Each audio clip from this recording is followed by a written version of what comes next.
Hey everybody, and welcome back. Thanks for coming and watching this video. My name is Joshua Adams, and today we are going to tell a story. So I'm a sterile processing technician at a hospital, and what we do is, there's a lot of stuff that we do, but in this particular case, we were working on getting all of our case carts up to the operating room for the next day. At least I was moving them up. And earlier, there had been an emergency splenectomy, and that's taking the spleen out. Fun stuff.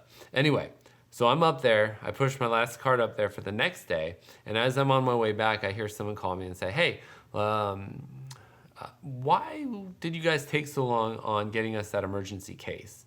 And I had no clue because I didn't pull the case, I didn't answer the phone when they called down about it. So I kind of was like dumbfounded, like, oh, I don't know. And then I noticed, I look around, I'm surrounded by all the scrub techs, and they all pretty much asked the same question, like, it took you guys a really long time, why did this happen? And I really couldn't give an answer.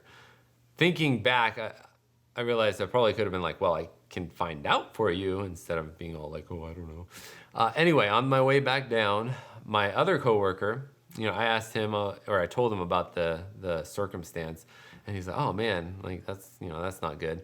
And I was like, yeah, our manager's gonna get, yelled at tomorrow because of this. And instead of just accepting it, he went and talked to the coworker who had answered the phone, got her side of the story, then went up to the operating room and talked to them to make sure that,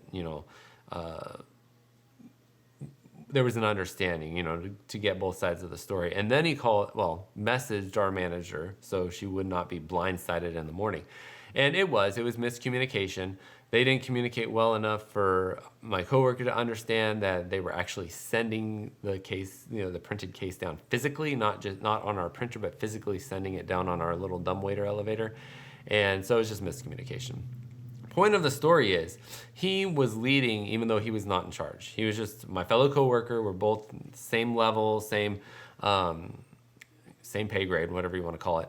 And he took initiative to figure out what happened, and then to talk to our manager about that. Now, in the moment, I had a brief instance of resentment. I was like, what are you trying to do? And then I realized, no, this is a learning experience for me. This is awesome what he's doing right now. So if you're watching this, man, you did a great job, and I thought that was awesome. And so for the rest of us, we need to remember that even though we don't have a position of leadership, we can still lead. We can still do things similar to that, even if we're not in charge.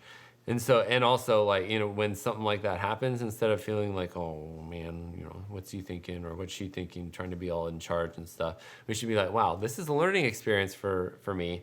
Let's learn from it, instead of being all grumpy or resentful about it. So he did a great job, and that's the way to lead when you're not in charge. So that's the book that I'm recommending today, and that is How to Lead When You're Not in Charge by Clay Scroggins.